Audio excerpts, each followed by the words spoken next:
The by-elections in Juja and Bonchari. We have Vincent Odor, who's been covering the by-elections in Juja. He tells us the turnout has been low. We also have Bonchari by-elections where we have Oko Kusa. And I think we'll start with Vincent Odor. Vincent, from the pictures you've shared on the work WhatsApp group, it seems that the turnout is low. Has that changed? Extremely, the turnout has been very low, and there is a very high level of voter apathy since morning up to now. But let me give you a context. You know, this Juja by-election is largely seen as a two-horse race between Jubilee's candidate Susan Waititu and People's Empowerment Party's candidate George Koimburi. And this is a race that attracted 11 candidates, but today only 10 of them are squaring it out at the ballot after one of them withdrew at the last minute. And when I've visited a number of polling stations here, and most or majority of the polling stations from 6 in the morning up to now, the number of voters that are turning up to vote is very low, and there is a very high level of voter apathy. And this is something that is worrying leaders from here and even the candidates who are participating in this by-election, because, you know, some of them are arguing that most people who live here in Juja constituency are business people and also people who work in factories and flower farms, and therefore for them to get time to come here and vote during morning hours is very challenging. And they are optimistic that maybe this is going to change between 3 o'clock to as we head to the evening. But so far, what I can tell you is that this by-election, this Juja by-election, has a critical political significance when you look at it, because when you see where the competition is regarding the People's Empowerment Party, that is a party associated with Gatundu South MP Moses Kuria, and Moses Kuria comes from the Jubilee faction that supports UDA, and UDA party is associated with the Deputy President William Ruto, and therefore this has created this by-election to be a litmus test for President Uhuru Kenyatta in terms of his support in his own backyard, and also it has created a political test for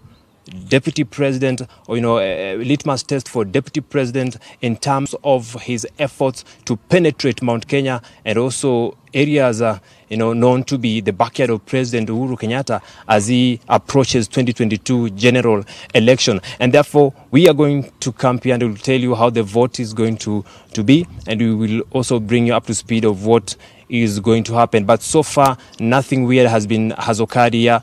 There is a very high level of security, and the exercise has been going on smoothly despite the low number of voters. But so far, most of the candidates are happy with what is happening, and they are optimistic that this is going to be the situation until when the polling stations are closed at 6 p.m. in the evening. And most of the candidates were also urging IEBC to be flexible in terms of their time, so as to allow those who will come in the evening to be able to vote.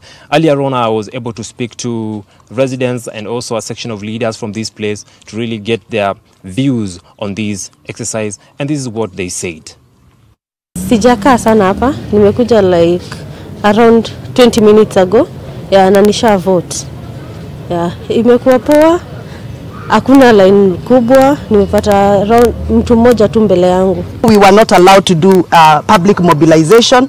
We were not able to do public meetings the way we are used to, the traditional way of doing campaigns. And therefore it was very challenging. So we are still camping here, and we'll be able to tell you who will emerge the winner and be able to represent the people of Juja in the National Assembly. Remember, this by-election occurred after the death of their area member of parliament, Francis Waititu, famously known as Wakape. And therefore, we will be able to know who henceforth will be now representing the people of Juja in the National Assembly. That is it for now. I'm taking you back to studio.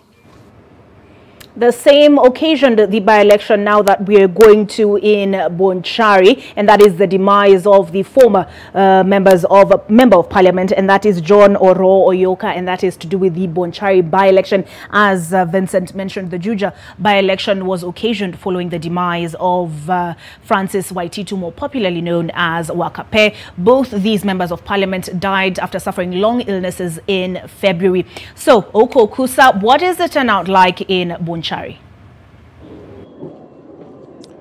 Well, of course, Olive, as Vincent has mentioned there, the voter turnout here is something not that quite impressive.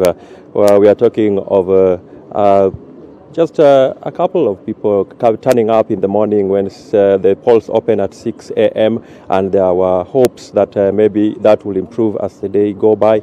And of course, right now we are seeing some more trickling in as it was expected at around 2, and therefore we expect that maybe before the polls close at 6 there will be some improvement.